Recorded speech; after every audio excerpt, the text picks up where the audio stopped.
안녕하세요. 이렇다 216회 시작하도록 하겠습니다. 오늘 차인쌤 나오셨어요. 안녕하세요. 차인쌤입니다. 네, 그리고 알파조님 나오셨습니다. 안녕하세요. 오래간만입니다. 네, 정말 오랜만이에요.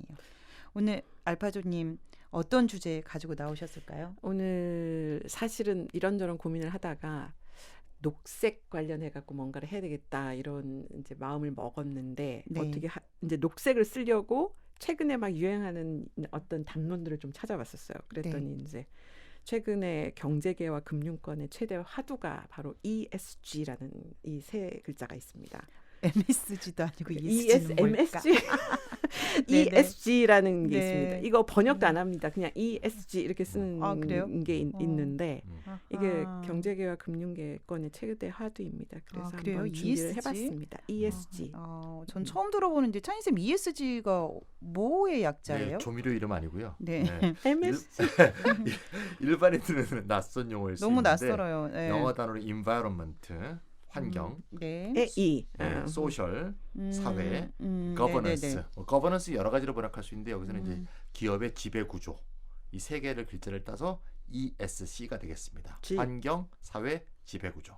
그래서 뭐 어. 투자 원칙이라든가 네네. 뭐 경영 전략이라든가 기업 가치 평가의 기준 등으로 다양하게 사용되고 있는 상황입니다. 좀 감이 와요. 네네. 그러니까 뭐 최근에 뭐 기후 위기, 뭐 지구 멸종 이런 얘기들도 나오잖아요. 네네. 그러니까 이제 기업이 환경 보존을 고려하고 또 사회적 책임을 다해야 된다 이런 의미를 담지 않았나 이런 생각이 드는데 맞습니다. 그럼 지배 구조는 뭐예요? 뭐 지배 구조도 이제 복잡하게 이제 사사히 얘기해야 될 텐데 간단히 말하면 이제 이사회라든가 네, 기업의 운영 자체가 건전하고 네. 투명하게 이루어져야 한다. 이렇게 일단 간단하게 정의하고 넘어가도록 하죠. 예. 그 오늘 제가 이 ESG를 이렇게 한번 이렇다 해서 다뤄봐야 되겠다 생각을 한 게 아까 우리 찬희 쌤 말씀하신 것처럼 환경의 E, 사회의 S, 지배구조의 G 이 세 단어를 의미를 하는 이 영어의 약칭은 ESG가 됐는데 ESG인데 이게 갑작스럽게 ESG가 기업이 추구해야 할 경영 목표다 이제 이렇게 하면서 대유행처럼 번지고 있는 거예요. 그래서 미국이나 유럽 등 선진국뿐만 아니라 우리나라의 거의 모든 대기업들이 서로 앞다투면서 ESG 경영을 하겠다고 지금 너도나도 선언을 하고 있습니다. 그래서 왠지 좋은 소식 같기도 하고요. 네. 예. 그러면 ESG 뜻은 이제 간단히 알게 됐는데 한국의 대기업들도 서로 ESG 경영을 한다고 하셨잖아요. 네. 아직 경영하는 게 아니라 뭐 선언했다 정도. 아직은 네. 뭐 다 네. 됐는지는 모르겠는데 그러면 그 구체적인 내용을 알아봐야 할 것 같은데요. 자, ESG 경영 뭐예요? 예, 아마 여러분들이 지속 가능한 성장이라는 이 표현은 많이 들어보셨을 많이 거예요. 들어봤어요. Sustainable growth, 뭐 sustainable 디벨롭먼트, development. 뭐 예. 지속 가능한 성장 혹은 지속 가능한 발전 뭐 이렇게 표현이 많이 되는데 이 지속 가능한 성장 아젠다가 굉장히 오래전부터 있었습니다. 그렇죠. 근데 그런 지속 가능한 성장 아젠다가 미시적인 기업 경영의 영역으로까지 확장된 것이다 이렇게 생각하시면 되는데 지속 가능한 성장은 그 뜻이 뭐냐면 경제 성장이 사회의 안정과 통합, 한편에서는 사회의 안정과 통합, 네. 다른 한편에서는 환경의 보전과 조화와 균형을 이루는 성장이 그게 바로 지속 가능한 성장이다. 이런 뜻이잖아요. 그렇죠? 알파조님 얘기 들으니까 뭔가 좋은 거 다 모아놓은 것 같은데. 아 물론 그렇지. 아, 일단 말 자체는 그렇죠. 네, 그 지속 가능한 성장이라는 개념이 좋은 말 다 들어가 있는데 그러면은 이것을 기업 차원에서 구현한 게 지속 가능한 경영 뭐 이런 건가요? 그렇죠. 그러니까 아하. 지속 가능한 성장이 네. 사회 전체 혹은 국민 경제 전체가 이 방향으로 가야 된다. 좋은 말 다 집어넣는 거라고 한다면 기업 경영 차원으로 이 지속 가능한 성장, 지속 가능한 발전을 가져온 거예요. 그렇게 보시면 되는데 경제 성장에서 사실은 가장 중요한 게 생산 활동이잖아요.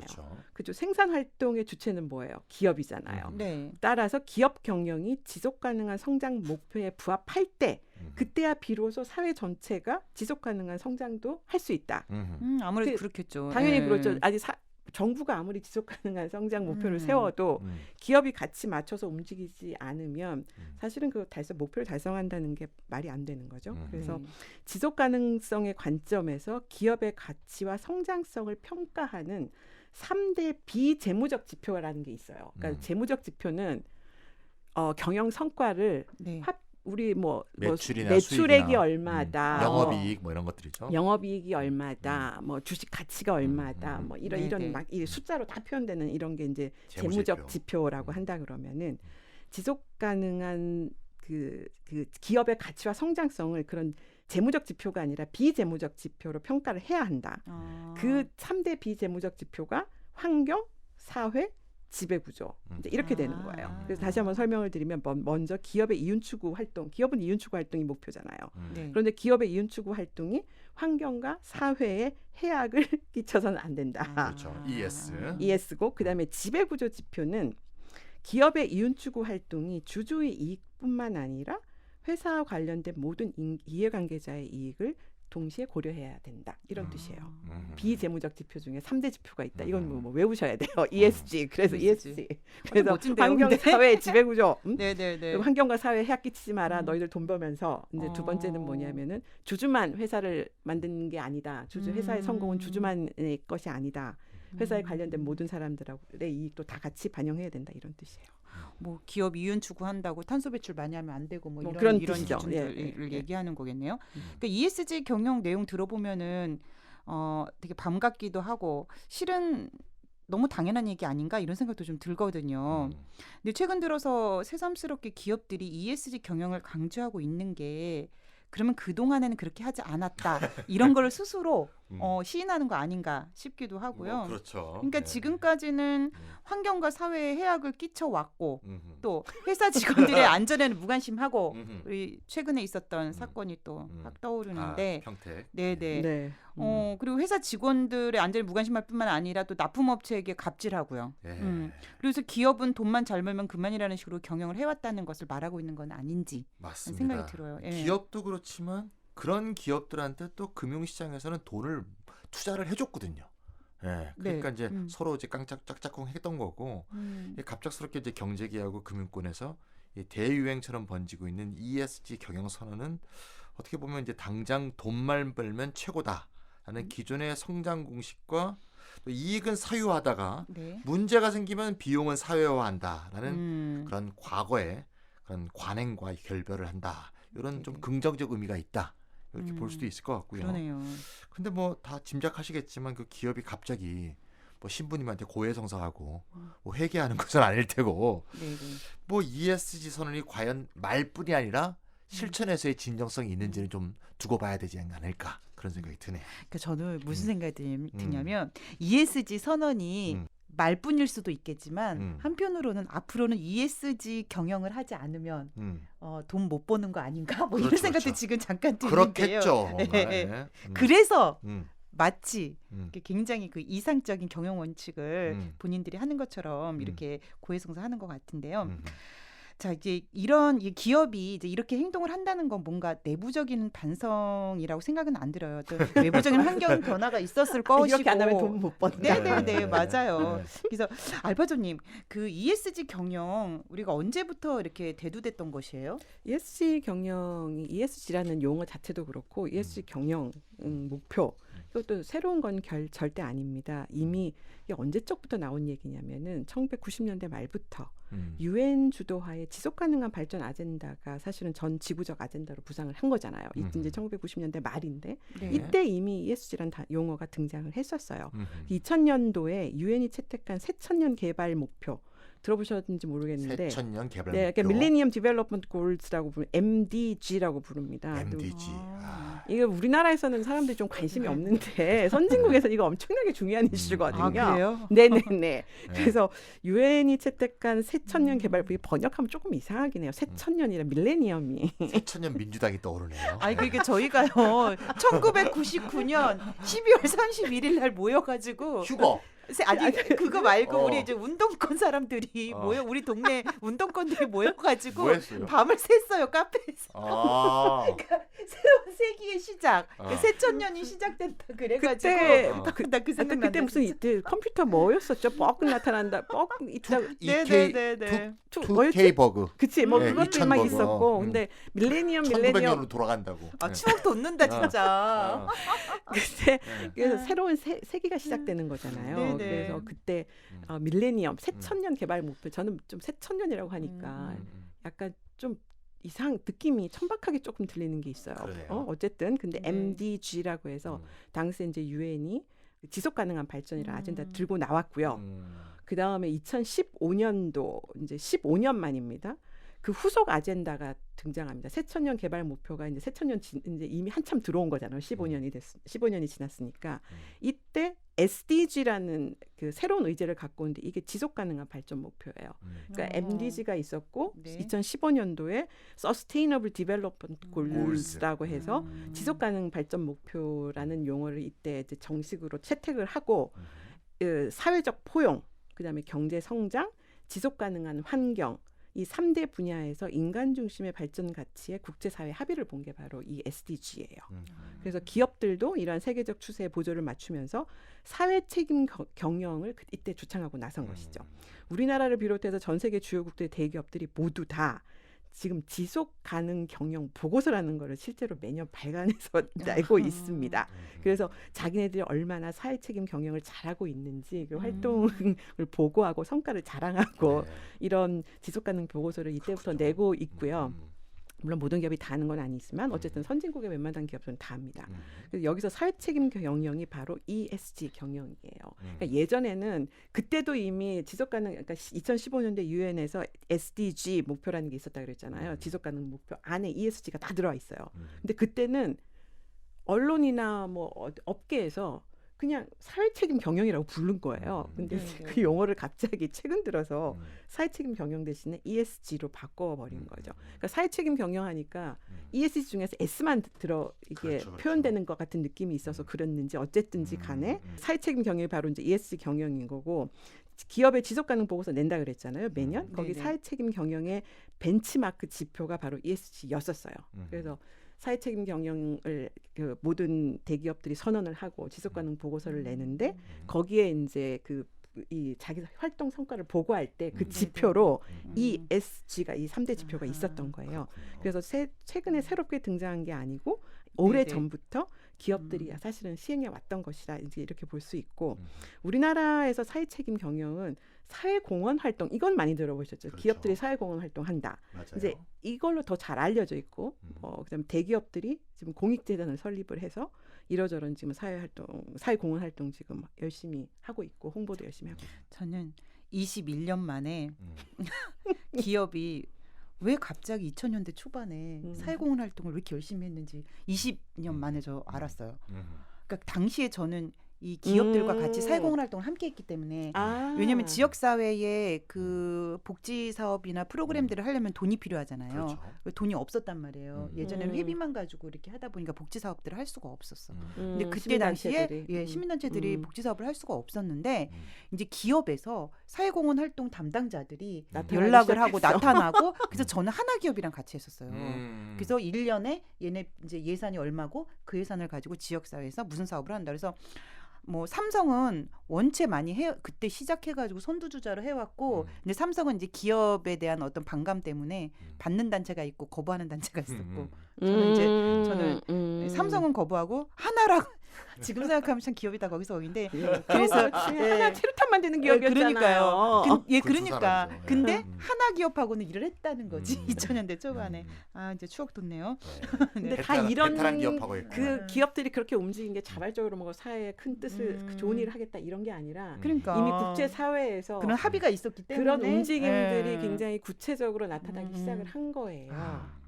그게 그러니까. 이제 한국에서 국내에서만 활동하는 기업들은 그런데 나몰라라 해도 상관이 없는데 해외에서 수출을 하거나 국제적으로 사업을 하는 기업들은 이런 국제적인 흐름에서 완전히 나몰라라 할 수 없거든요. 그러니까요. 그래서 갑자기 그때 움직였는데 그러니까 우리나라에서는 뭐 당시에 MDG 새천년 개발 목표 이런 얘기 자체는 아예 그 거론도 안 되면서 그냥 사회공헌 활동 한 거예요. 지금까지 이제 그런 이 실질적으로 유엔 차원에서 이런 논의들이 있었다라는 그 논의가 이 얘기들이 국내에선 충분히 소개가 되지 않으면서 그냥 기업들은 그냥 한 거죠.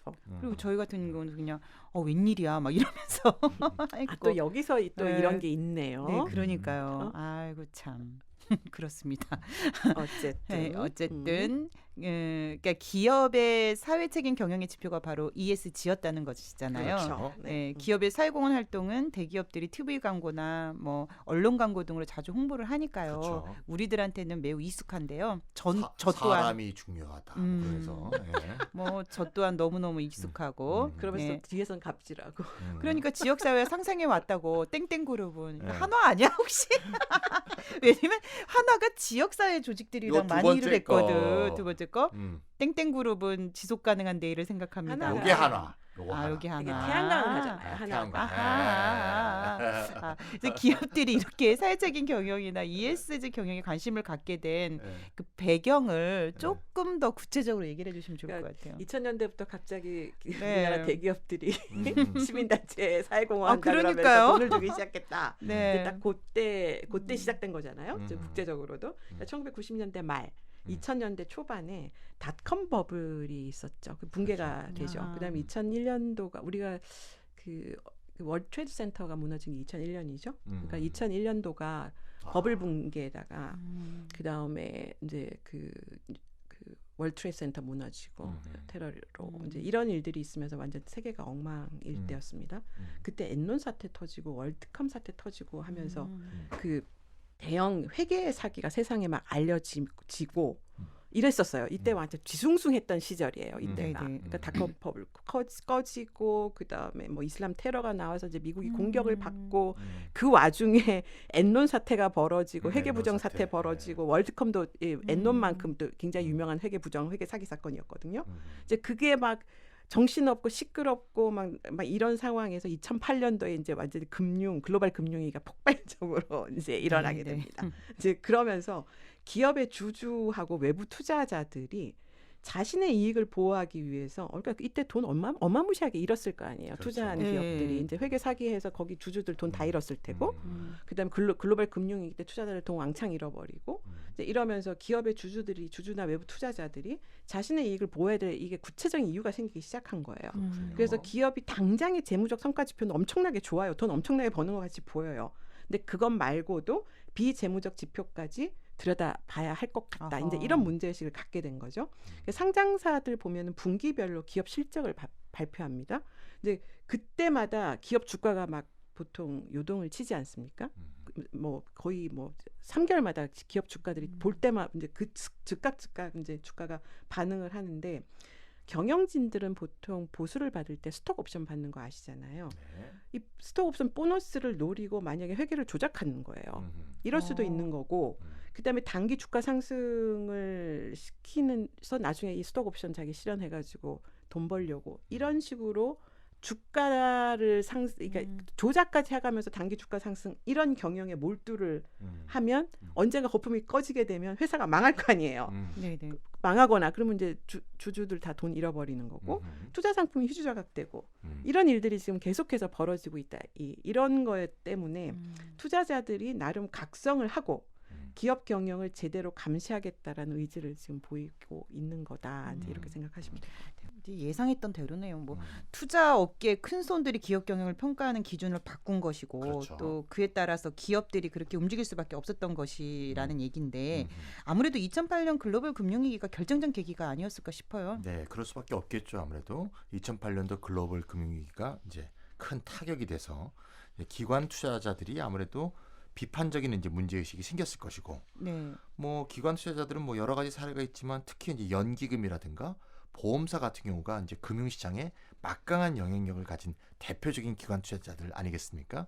근데 이제 이분들이 이제 이 회사들이 이제 직장인들이 내는 연금보험료를 운용하거나 보험가입자들이 보험료를 내면 그걸 모아서 자금으로 이제 운영을 하면서 수익을 내고 그 수익 중에 일부를 이제 가입자들에게 되돌려주는 그런 형태인데, 따라서 결국 굉장히 연기금 같은 걸 생각해 보면 공적인 성격이 굉장히 강하잖아요. 네. 만약에 공적 연기금을 모은 그 연기금 회사가 투자에 실패하면 우리가 미래에 받을 연금이 사라질 수도 있잖아요. 네. 실제로 미국에서는 자동차 업체가 파산하고 나서 그 자동차 업체에 있던 직장 퇴직연금을 못 받게 되는 그런 사례들이 실제 있었기 때문에 이런 연기금 투자를 하거나 이런 보험사 같은 기관 투자가들이 이런 비재무적 제표에 대해서 관심을 갖는 것은 너무나 당연한 흐름일 수밖에 없다. 이렇게 생각할 수 있는 거죠. 그 이제 연기금 투자자들의 특징이 뭐냐면은 장기 투자를 해요. 그렇죠. 보험도 우리 생명보험 하면 생명보험 하면은 기간이 뭐 네네. 30년 맞아요. 얼마 정도 하네요? 30년 이런 거 하죠. 예. 그다음에 연금도 우리가 평생 붙는 거 아니에요. 그렇죠. 이제 그렇기 때문에 다른 기관 투자자하고 다르게 연기금이나 생명보험사들 같은 경우에는 투자 기간이 굉장히 길어요. 그러니까 순간순간에 뭐 단기 주가를 보고 돈을 네네네. 뭐 이제 투자를 해서 돈을 수익을 내고 이런 구조를 갖고 있지 않아요. 이 생리가 연기금 등 같은 경우에는. 그래서 과거 현재의 재무적 성과뿐만 아니라 미래 30년 후에 그 수익성까지 시야를 넓혀서 봐야 되는 게 연기금이에요. 보험사랑. 그래서 기업의 실적에 영향을 미치는 주요한 비재무적인 위험 요인까지 다 고려를 해야 되는 거죠. 그러니까 장기적으로 20년, 30년 후에도 내가 투자한 상품이 가치를 충분히 가지고 있고 수익을 내야 되는 거예요. 이제 그렇게 되면은 시야가 그만큼 넓어질 수밖에 없고 기업도 오래 가야 되고 상품도 오래 가야 되는 거예요. 그래서 장기적으로 기업이 잘 살아남아야 되니까 이 장기적인 지속 가능한 안정 이쪽 부분 그 실적 이런 것들을 이제 굉장히 중요하게 생각할 수밖에 없고 그래서 그런 비재무적 위험 요인까지 다 고려해서 투자 결정을 하겠다는 그런 것이고 그래야 우리 연금을 안전하게 지킬 수 있다 이렇게 되는 거죠. 그래서 반드시 연기금 기관 투자자들한테는 굉장히 자기네들이 돈을 자기네들을 이익을 지키기 위해서도 굉장히 필요한 접근 방식이에요.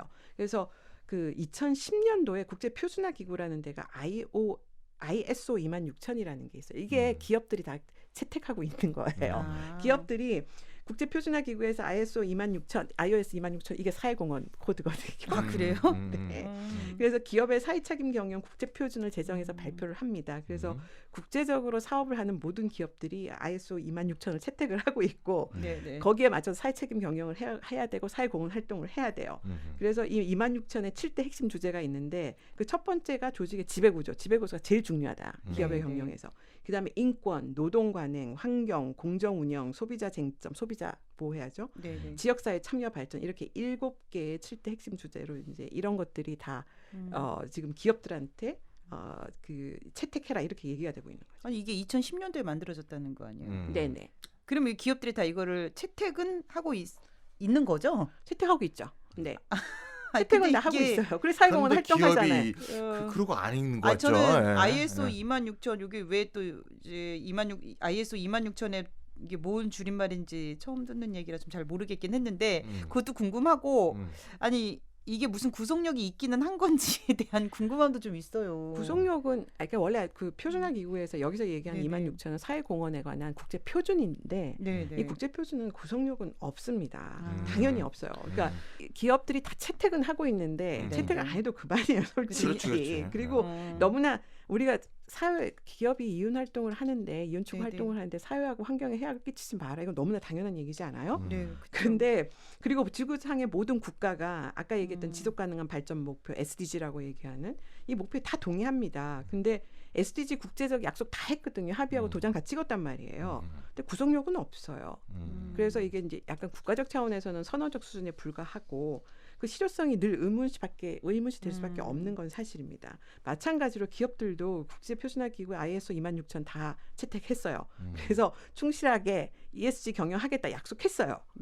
근데 그러면서 사회책임 경영에서 막 보온 활동에서 기부도 하고 후원도 하고 시민단체 지원도 하고 지역사회에다가 뭐 기부도 하고 후원도 하고 다 합니다.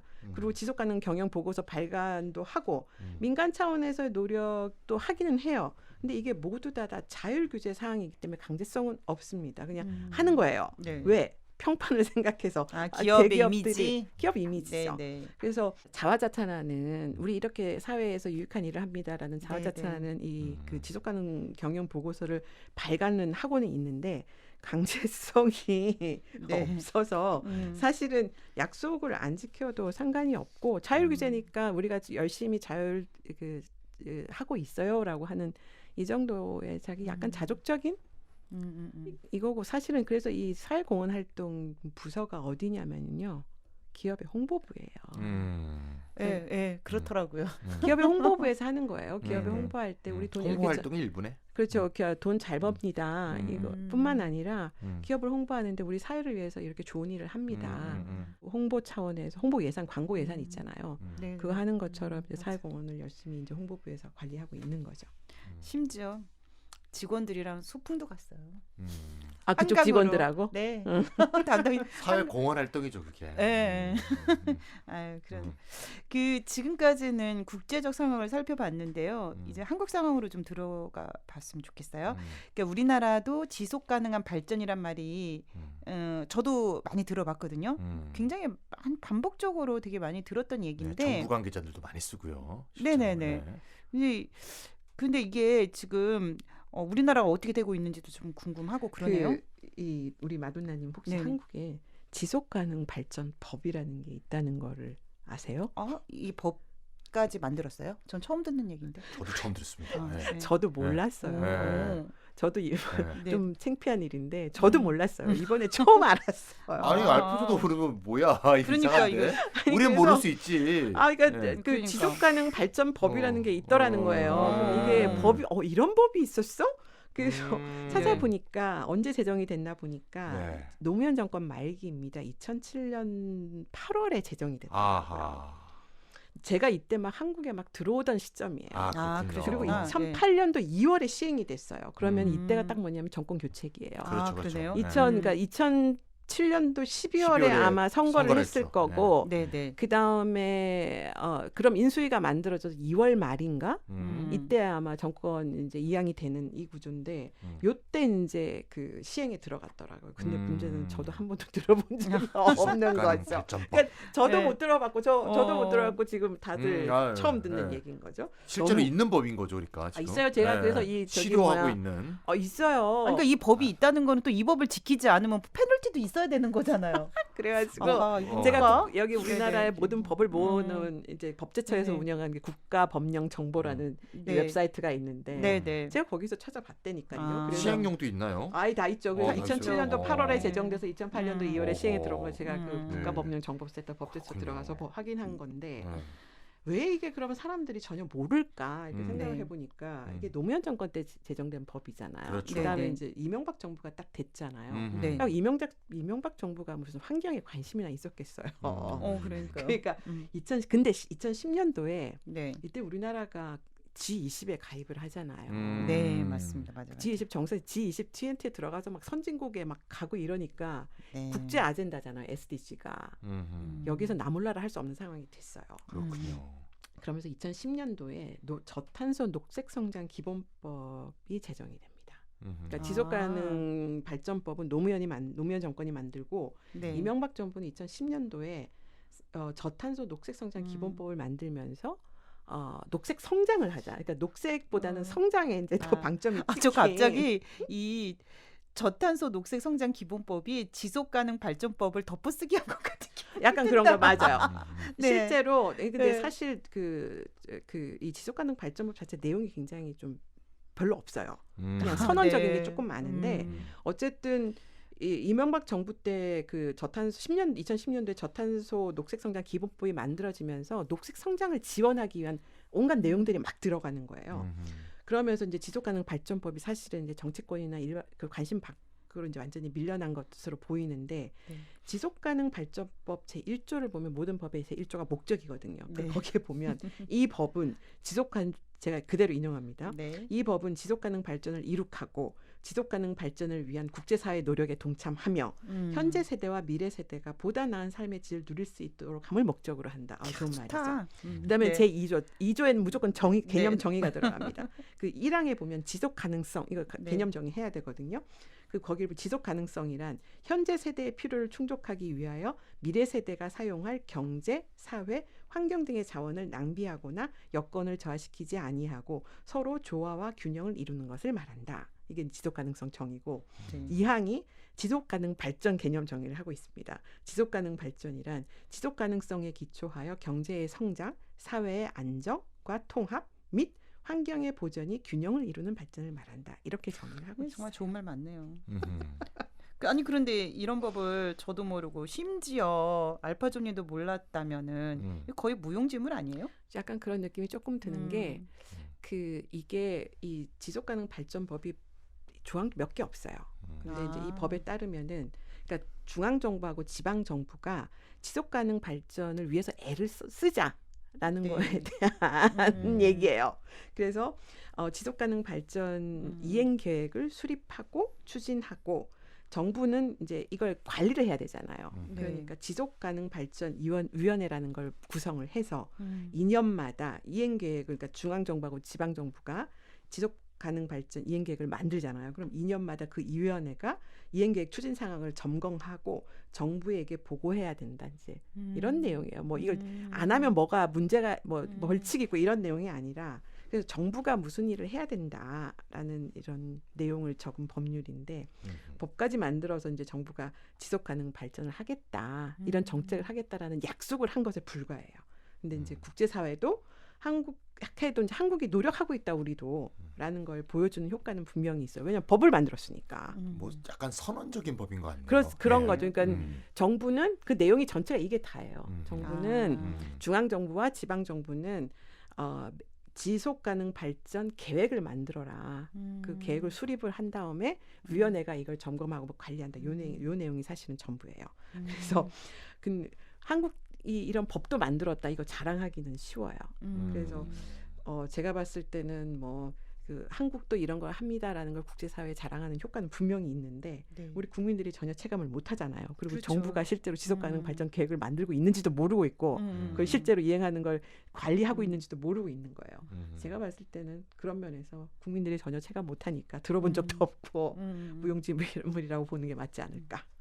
아니 저는 처음에 이 법이 있다고 했을 때 이게 어떻게 기업들에게 지속 가능한 어떤 발전이 아니라 지속 가능 발전이 아닌 어떤 그런 기업들에게 좀 막 페널티를 주거나 아니면 기업들로 하여금 그 계획들을 받아내거나 뭐 이런 걸로 알고 그런 걸로 거죠. 생각했었는데 지금 알파주님 내용을 들어보니까 이건 그냥 정부가 무슨 위원회에서 보고서 몇 장짜리 쓰면 되는 거잖아요. 그렇죠. 이게 좀 아니다 이런 생각이 드는데. 그러니까 있어도 없는 것 같고 전혀 영향력이 없는 국가 홍보용 법 같습니다. 영향력이 국가 없는 홍보용 법이라고 볼 수밖에 없는 거죠. 어쨌든. 네. 처음에 알파조님 그 ESG 영어 뜻을 처음 들었을 때 이거 차인 쌤이 설명해 주셨구나. ESG 영어 이거 들었을 때는 그 이제 기업의 지배 구조가 딱 뭔지 떠오르지 않아서 제가 질문을 했었는데요.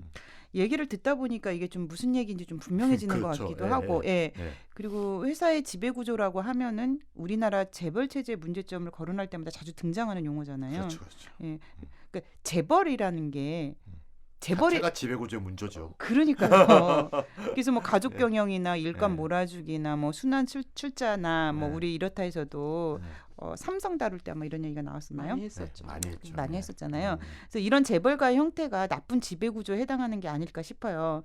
그렇다면 한국 대기업들은 환경 또 사회적 책임도 달성하기 쉽지 않지만 이 지배 구조가 정말 저는 해결하기 어려운 문제라고 생각을 하는데 차인 쌤은 어떻게 생각하세요? 그렇죠. 예. 제가 아까 지배 구조를 아까 기업의 운영의 건전성과 투명성이다. 이렇게 이제 간단하게 말했었는데 좀 구체적으로 말하면 이렇게 되겠죠. 회사를 누가 어떻게 지배하고 회사 경영의 위험과 수익은 어떻게 배분하는가에 관한 법적, 사회적, 제도적 장치의 총체적인 어떤 그런 형태. 이게 이제 지배구조다. 이렇게 말할 수 있다고 본다면 또 이렇게 볼 수도 있어요. 회사 법적인 측면에서 본다면 회사 경영을 위한 의사결정 권한은 어디에 있고 그 결과에 대한 책임의 규범 체계 이건 어떻게 되는가. 뭐 이런 것들이 아닌가 싶은데 좀 말이 좀 어려워졌는데요. 쉽게 말해서 누구를 위해서 회사의 의사결정을 하느냐. 그리고 누가 그 의사결정을 할 것인가. 그게 한마디로 지배구조가 아닌가. 근데 우리나라에서 그렇죠. 흔히 오너란 말 써요. 오너. 총수. 이런 말이 있다는 것 자체가 지배구조가 문제가 있다는 거죠. 심각하다는 거죠.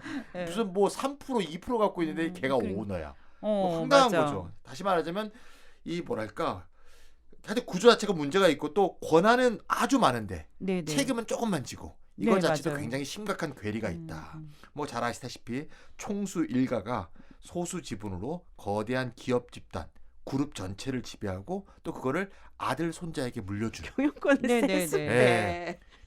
나 그런 나라들이 왜 북한을 욕하는지 모르겠어. 같은 거 아니야? 똑같은 거 아니야? 지분이 많으면은 거기 지분이 많지. 맞아. 근데 지분도 요것밖에 없는데 경영을 세습하고 막 그래. 그러니까 너무 웃겨 좀 솔직히. 맞아. 그 다음에 다 총수만 쳐다보잖아. 심지어 야구단도 총수가 와서 어떻게 해야지 야구단이 굴러가는.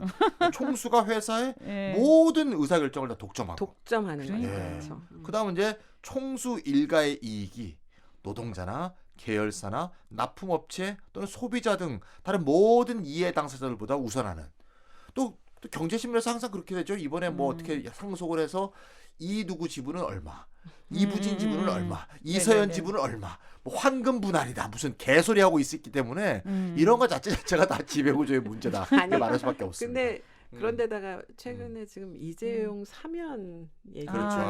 나오고 있죠. 언론에서 난리도 아니잖아요. 막 국민 아니 왜 이재용 사면을 여론조사를 해가지고 결정을 하는 거야? 그러니까 내 말이 아니 그러니까. 그러면서 진짜 도망다니면서 재미난 건 뭐냐면 그 삼성 일가 그 일가에 대한 아주 좋은 이미지 연예인처럼 이재용이 얼마나 딸을 사랑하는지에 대한 딸 사랑하지 않는 아버지가 그러니까 이제 아니 그런 이미지들 있잖아요. 그런 게 굉장히 많이 떠돌아요. 지금 그건 굉장히 노골적이다. 너무 노골적인 거죠. 홍보부에서 기분 나빠. 아니, 그럼요. 그런 거 보면 너무 기분 아니 그러니까 나빠. 죄를 졌으면은 거기에 응당하게 법을 그 벌을 받는 거고 그 보통 사람들한테 당연한 얘기인 거잖아요. 그리고 만약에 이 사람이 사면이 필요하다고 생각을 하면은 대통령이 할 수도 있죠. 근데 마치 대통령이 사면을 안 하면 나라가 망하는 것처럼 여론몰이를 이렇게 하고 있으니까 진짜 황당무계하고 지금 우리가 어느 시대를 살고 있나 이런 생각이 저는 조금 들었는데 이게 지배구조의 문제.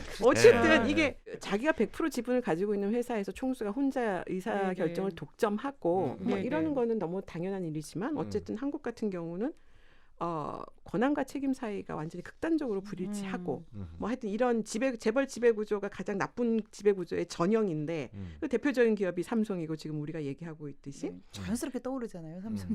그렇죠. 대표적인 기업이죠. 네, 지배 그렇죠. 우리나라에서 가장 문제 있는 지배 구조를 가진 지배 구조상의 나쁜 기업은 삼성인 것 같은데 그렇죠.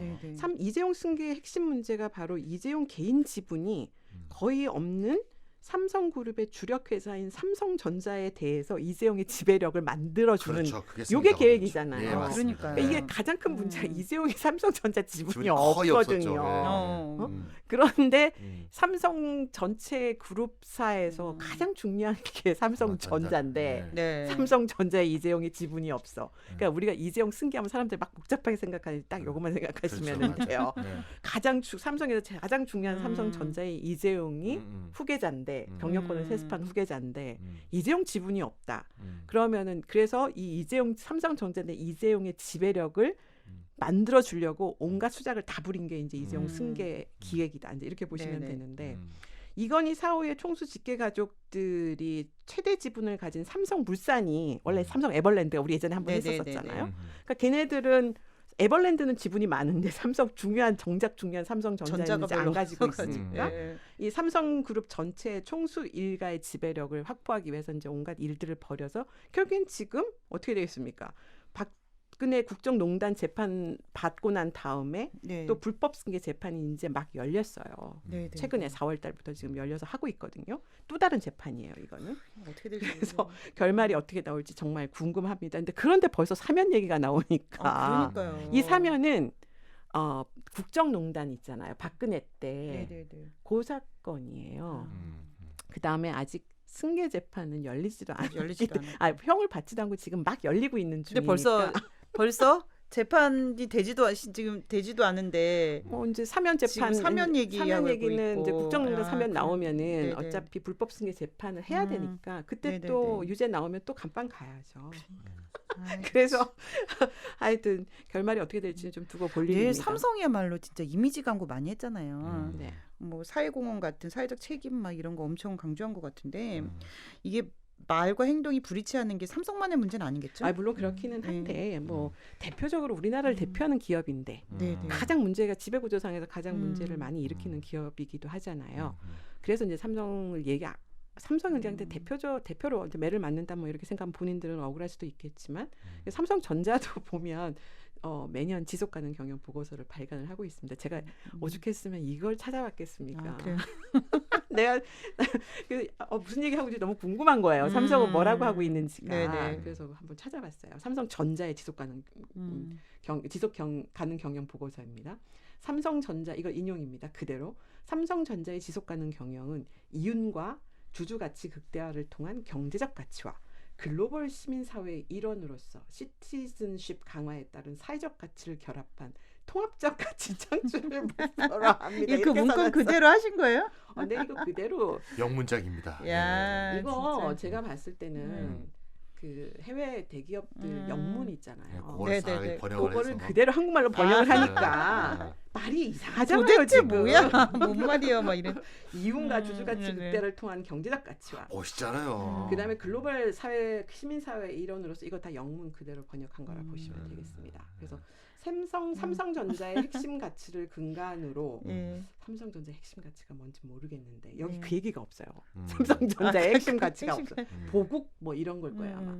사회에 기여하는 혁신적인 제품과 서비스를 제공하는 가치 사슬을 통해 경제적, 사회적, 그죠? 경제적, 사회적, 환경적 가치를 창출하며 이 과정에서 삼성전자가 사회에 미치는 재무적, 비재무적 영향을 모니터링하여 긍정적인 영향을 극대화하고 부정적인 영향을 최소화하고자 노력하고 있습니다. 이렇게 써 있어요. 아까 그 비재무적 ESG. 근데 뭔가 거창 것 같은데. 도대체 알맹이는 없어요. 다 좋은 얘기 다 써놓은 것도 알맹이가 도대체 뭐야? 그러니까 손에 잡히는 내용이 하나도 없잖아요. 저는 좀 그런 생각이 들더라고요. 뭔가 이렇게 멋있는 말인 거, 멋있는 아니 주요 핵심은 경제적 가치랑 사회적 가치를 결합해가지고 가치 창출을 목표로 한다는 건데 좀 그래서 뭔가 대단한 것 같은데 사실 가만히 이렇게 곰곰이 들어보면 손에 잡히는 뭔가 우리가 이걸 하겠습니다라는 거 눈에 잡히는 것도 없고 공학이 짝이 없다. 총수가 지금 감옥에 갇혀 있잖아요. 그 불법 승계 재판을 지금 재판이 이제 시작이 돼서 재판도 받고 있고 최근에 배탈 나가지고 맹장이었나?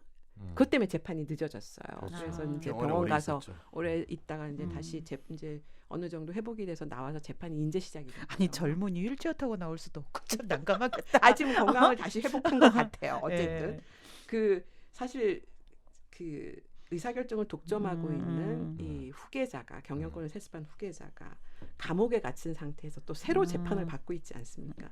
이거 이렇게 보면 지배구조 지표 점수를 매긴다 그럼 빵점 중에서도 그냥 빵점에다 마이너스인 것 같아요. 제가 봤을 때는 거기에다 노조도 인정 안 하죠. 그러니까 노조를 인정 안 하는 것뿐만 아니라 노조 파괴 공작도 하죠. 그러니까. 그다음에 삼성전자 직원들의 그 백혈병 산재 인정 싸움이 상징적으로 보여주고 있는 것처럼 자기 직원들 보호할 생각도 없지 않습니까? 이런 기업이 무슨 사회를 보호를 할까 싶고요. 정말 이런 얘기 듣고 있으면은 좀 너무하다 이런 생각이 좀 들고 총수의 경영권 승계를 위해서는 계열사의 이익을 침해하는 건 너무나 당연하게 생각하고 있고 계열사들은 당연히 그래야 되는 걸로 생각하고 있고 회계 사기를 저지르는 게 우리나라 재벌 체제이지 않습니까? 그러니까 ESG 관점에서 보면은 삼성그룹은 거의 뭐 낙제 수준이라고 봐야 될 것 같은데요.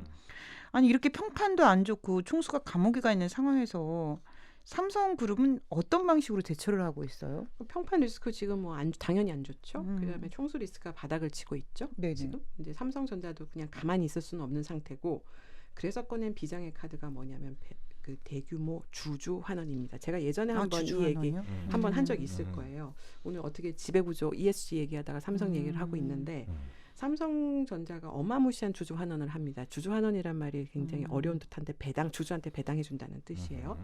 그러니까 삼성전자가 벌어들인 수익을 회사의 주인인 주주에게 아낌없이 다 돌려주겠다. 그러니까 주주한테 아부한다 이렇게 생각하시면 됩니다. 그러니까 예전에 한번 이렇다 해서 다룬 적이 있는데 지금 화끈한 주주 환원 정책을 약속하고 삼성전자가 문재인 정권 들어서 18년부터 2020년까지 3년 동안 정규 배당을 연간 얼마씩 했냐면요. 9조 6천억 원씩 했습니다. 1년에 9조 6천억 원을 해서 3년간 그러니까 주주 환원 정책을 3년마다 발표를 하고 있거든요. 네네.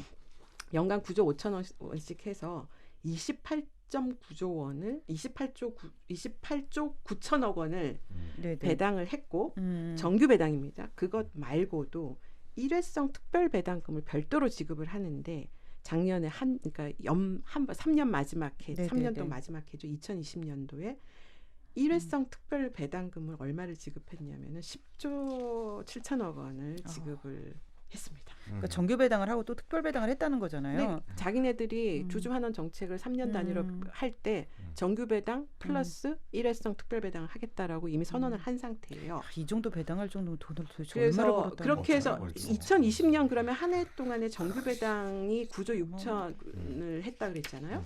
거기다 일회성 특별 배당을 해서 총 얼마를 했냐면은 한 해 20조 3천억 원의 배당금만 어마어마하다. 20조 3천억 원을 지급을 한 거예요. 그러니까 20년 한 해 그러니까 20조를 배당했다는 얘기 아니에요? 20조 3천억도 해주세요. 네, 20조 3천억 원. 네, 3천억도 큰 돈입니다. 근데 우리가 작년에 재난지원금을 쐈잖아요, 정부가. 네. 또 재난지원금이 전 국민한테 쐈던 그 1차 재난지원금이 14조 조금 넘고, 그다음에 2차 재난지원금이 7조 8천억 원 정도 됐거든요. 네. 그 두 개 합치면 22조 정도밖에 안 돼요. 그러니까 거의 뭐야 비슷한 거죠. 그러니까 한 기업이 주주한테 한 해 배당하는 주주한테만 준 돈이 네. 아, 이제. 주주한테만 정부가 주면 돼. 코로나 상황에서 국민한테 전체 쏜 재난지원금보다 약간 적은. 모자라는. 네. 그 정도니까 엄청나다. 어마어마한 돈을 주주들한테 막 뿌린 거죠. 아. 근데 지금 우리 삼성전자 주식 한 개도 없는 사람으로 남 얘긴데. 아니 근데 지금 삼성전자가 네.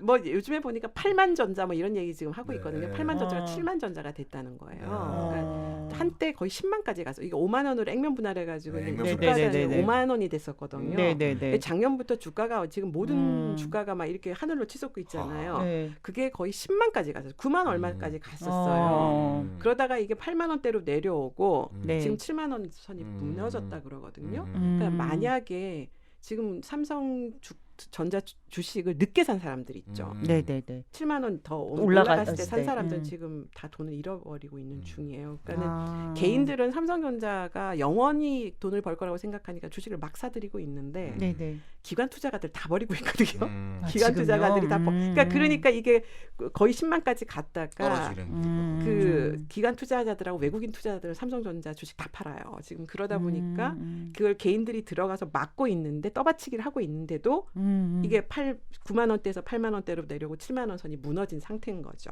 이렇게 돈을 주주들한테 많이 쏘아 붓고 있는데도 아직 주가가 제대로 못 올라가고 있는 중인데 어쨌든 이게 작년까지 그렇게 해서 어마무시한 돈을 주주한테 돌려줬는데 올해 이제 2020년도 3년 계획이 끝났어요. 그러니까는 2021년부터 2023년까지 또 향후 3년 동안에 주주 환원 정책을 또 발표를 했습니다. 최근에. 그 정규 배당 규모를 얼마로 잡았냐면은 9조 8천억 원으로 잡았어요. 그러니까 지난 3년보다 더 액수가 늘어났죠. 조금 늘어났죠. 9조 6천억 원이었나 그랬죠. 거기서 이제 몇 천억이 좀 더 늘어났고 3년간 그래서 총 29조 4천억 거의 이제 30조 원을 3년 뿌린다고 했고 그다음에 일회성 특별 배당도 지급할 계획이라고 합니다. 근데 일회성 특별 배당은 나중에 성과를 보고 거기서 남는 돈이 있으면 더 주는 거기 때문에 지금 그 액수를 확정짓지는 않는 거예요. 정규 배당은 미리 액수를 받고 준다고 약속을 하는 거고. 근데 좀 이해가 안 가는 게 기업의 이제 지배구조가 문제가 많아서 여기에 대한 비난도 회피하고 뭔가 좀 기업 이미지를 좋게 하려고 해서 취한 정책이 주주한테 배당을 쏘는 거라는 건데 ESG는 주주한테 충성을 다하라는 정책이 아니잖아요. 그러니까 그것만 하지 말라는 게 ESG잖아요. 그렇지, 그거만 하지 말라 오히려. 옛날에 그렇게 했는데 그렇게 하지 말고. 그러니까 이 시대를 좀 약간 이게 그러니까 시들 20년 뒤따라가나 이게. 그래서 삼성전자가 어쨌든 주주 환원 정책으로 투자자들한테는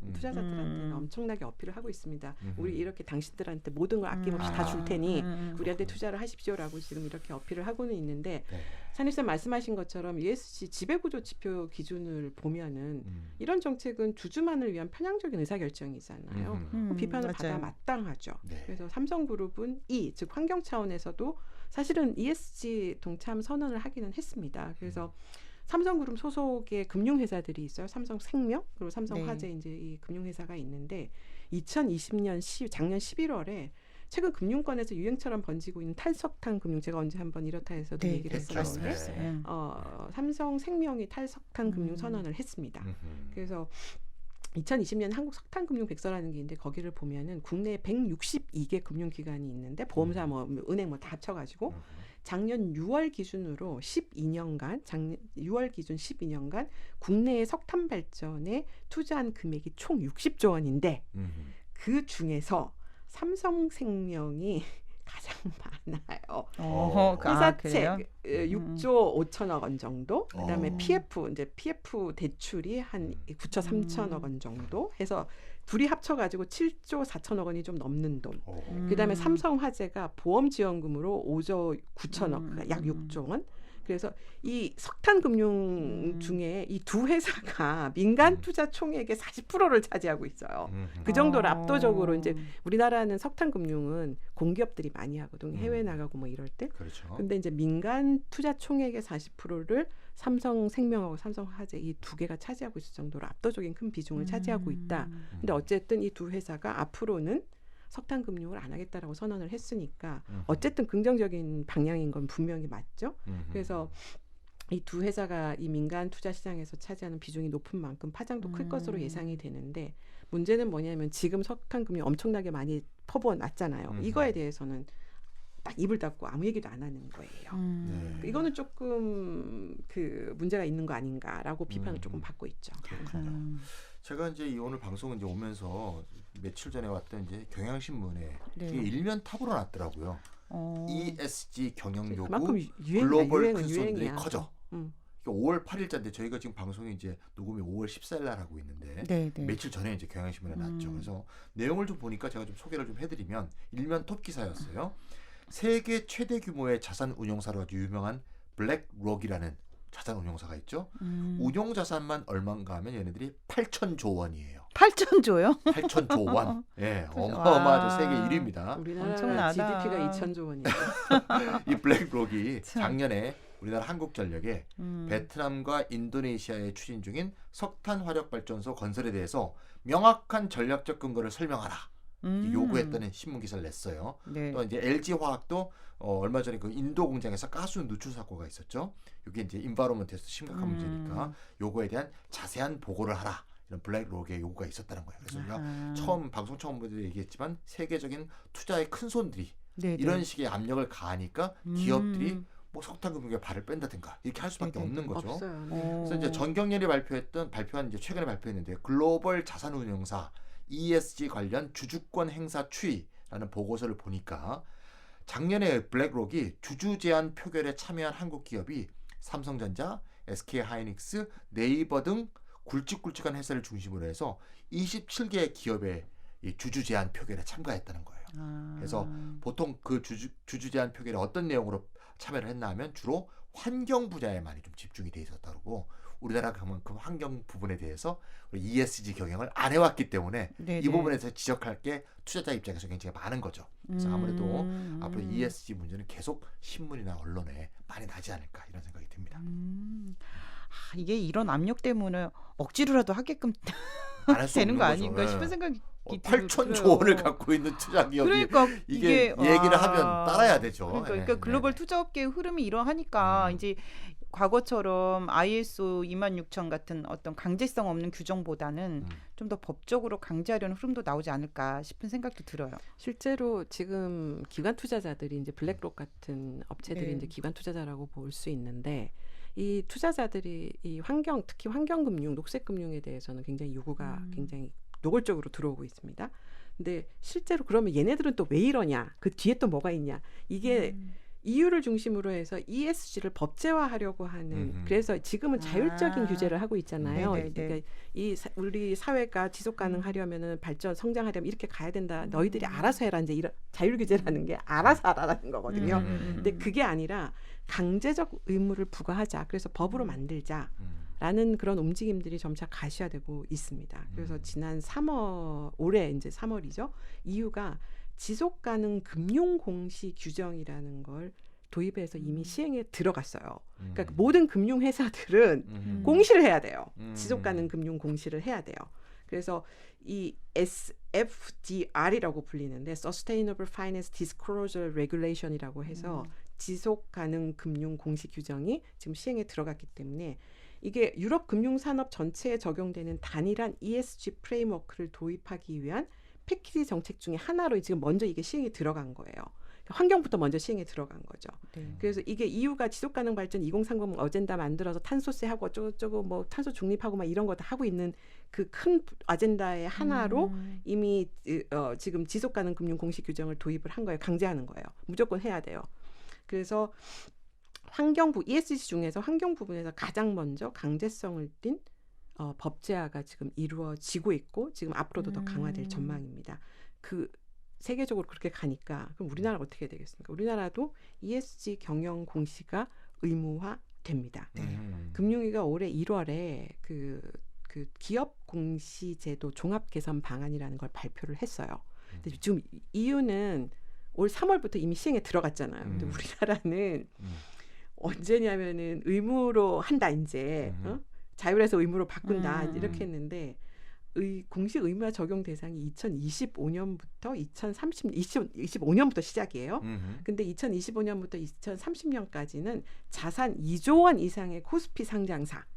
그다음에 2030년부터는 전체 코스피 상장사. 아직 10년 정도 기다려야 되는 빨리 해야 되는 거 아닌가? 당장 뭐 하라는 건 아니지만 뭐 어쨌건 ESG 경영 공시가 어쩌면 기업 입장에서는 대기업 입장에서는 좀 부담이 될 수도 있을 것 같은데 보통 대기업들이 부담을 느끼면 매일경제신문이나 한국경제신문이나 시모신문 이런 걸 통해서 대대적인 이제 언론 공세를 피지 않습니까? 기업의 대외 경쟁력 약화돼. 뭐 기업 뭐 이런 데 나올 텐데 좀 의외로 조용한 것 같아요. 왜냐하면 얼마 전에 몇 년 전에 왜 국민연금이 기업에 투자한 그 기업의 의사결정에 적극 참여하도록 한 제도가 이제 우리나라에서 도입이 됐잖아요. 그 이름이 이제 국민연금 스튜어드십 코드.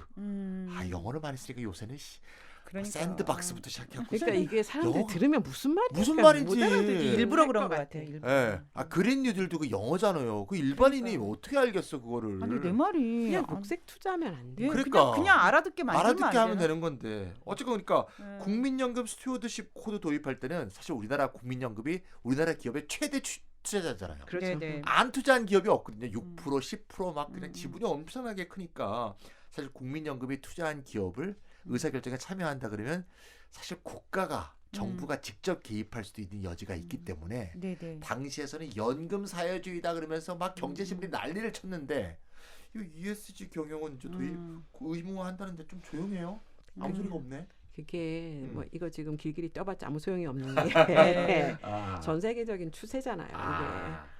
한국에서 안 한다고 우리는 하면 안 돼요라고 내빼면은 해외 나가서 못 하는데 그러니까 세계적 추세를 거스를 수 없다고 체념한 것으로 보이고요. 그러니까 금융에 따르면은 지금 우리나라 아까 코스피 상장 기업 중에서 지속 가능 보고서를 발간하는 기업이 한 100여 곳 정도 된다고 합니다. 그리고 자율 공시를 하는 기업이 한 20곳 정도. 그러니까 아마 국제에서 그러니까 삼성같이 삼성 뭐 SK 뭐 이런 이렇게 국제적으로 뭐 크게 사업을 하는 대기업들은 아마 이제 자율 공시를 하고 있는 것 같은데 어쨌든 그 기업들이 지금 그런 그 자산 2조 원 이상의 상장사가 몇 개냐면 2019년도에 200개사였었어요. 그다음에 2020년도에는 그 작년에는 211개. 그러면 2025년부터 시행되는 지배구조 보고서 의무 공시 대상이 한 그 정도 더 늘어나야 된다는 뜻이죠. 10년 후에는 2030년도에 코스피 상장 기업이 몇 개냐면은 지금 800개입니다.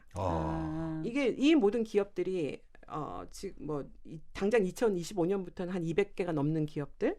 그 다음에 이제 2030년 되면은 지금 더 늘어날 상장 기업이 더 늘어나게 하겠지만 현재 기준으로 800개 기업들이 모두 이 ESG 공시 자료를 만들기 위해서 지금 ESG 데이터를 모아야 돼요. 그리고 관리를 해야 됩니다. 그리고 어차피 해외 시장에서 영업을 하려면은 ESG 공시를 피할 수 없는데 그 왜 30년까지 유예 기간을 두는지 좀 이해가 가지는 않습니다만 어쨌든 전 세계적인 추세를 쫓아갈 수밖에 없기 때문에 한국 정부도 대응을 하는 것이고 대다수 국내 상장 기업들이 지금 현재 준비가 안 돼 있는 좀 그런 상태라고 볼 수가 있죠. 뭐 어쨌든 세상이 바뀌고 있는 체감까지는 아니어도 바뀌고 있구나라는 생각은 들어요. 조금씩. 예, 조금씩. 그래서 기업의 자율 규제로는 안 된다는 문제의식이 확산이 되고 그리고 또 ESG의 법제화는 또 시간과 강도의 문제일 뿐이지 거스를 수 없는 시대적 흐름이 아닌가 싶습니다. 저도 그렇게 생각을 하는데 이게 뭐 속도가 우리가 생각하는 것만큼 빠르게 움직이지는 않을 거예요. 근데 우리가 주류 금융시장에서 이제 녹색 금융이 일단 주요 테마로 자리를 잡았습니다. 이제. 그래서 여기서 한 단계 더 나아가서 녹색 우리 그린 워싱 얘기한 적이 있었잖아요. 네. 가짜 녹색. 네. 그렇죠. 그래서 지금은 이제 가짜 녹색하고 진짜 녹색을 구분하기 위해서 전 세계적으로 통용되는 표준화된 녹색 투자 분류 작업을 지금 만들고 있습니다. 이게 조만간 나올 건데요. 이게 2탄이에요. 그러니까는 금융공시 아까 환경금융공시 해야 된다 그랬잖아요. 네. 거기에 이제 진짜 녹색과 가짜 녹색 이걸 나누는 기준을 만들어서 이게 이제 시행에 들어갈 거예요. 조만간. 네. 환경 지표에서 가장 먼저 그리고 가장 단호한 규율 체계가 지금 만들어지고 있고 사회 지배 구조 지표도 아마 이제 그 뒤를 따를 것으로 보입니다. 이게 자율 공시하는 게 아니기 때문에 전 세계가 동일한 스탠다드를 가지고 우리가 국제 회계 기준 이런 것처럼요. 그런 회계 기준이 국제적으로 동일하게 다 적용되는 것처럼 환경, 사회, 지배 구조 지표도 그런 스탠다드가 만들어질 거예요. 조만. 이 시간의 문제죠. 그래서 ESG 법제화로 새로운 기업 경영의 패러다임이 정착을 하게 되면 우리 희망사항인데 그렇게 되면은 결국 신자유주의의 시대 정신이 뭐냐면 주주만능주의였었거든요. 이 주주만능주의도 종말을 맞게 된다. 그러니까 이게 주주만능주의가 끝나야 신자유주의가 드디어 끝나는 거예요. 근데 아직까지 주주만능주의는 여전하거든요. 즉 이걸 대체할 수 있는 대안이 바로 ESG 경영인 거예요. 그래서 이게 실제로 법제화되면 주주만능주의 여기서 끝날 것으로 보입니다. 물론 거기까지 도달하는 과정이 순탄하지는 않고 말씀드린 것처럼 상당한 시간이 걸리긴 하겠지만 주주만능주의에서 벗어날 때 아까 말씀드린 것처럼 신자유주의도 완전한 청산이 가능하다. 어쨌든 방향은 그런 방향으로 첫 발을 디디고 있고 한 걸음씩 나가고 있는 건 사실인 것 같아요. 네, 기후위기 시대에 환경에 관한 지표가 기업 경영의 중심 테마로 자리 잡는 것은 당연한 일이 아닐까 싶어요. 또 그래야 되고 또 환경 너무나 당연한 얘기죠. 뭐 사회적 책임 또 지배 구조를 뜻하는 ESG 경영에 대해서 오늘 알파조님이 자세한 설명해 주셨고요. ESG 경영을 중심으로 살펴본 이렇다 216회 이것으로 마치도록 하겠습니다. 안녕히 계세요. 안녕히 계세요. 안녕히 계세요.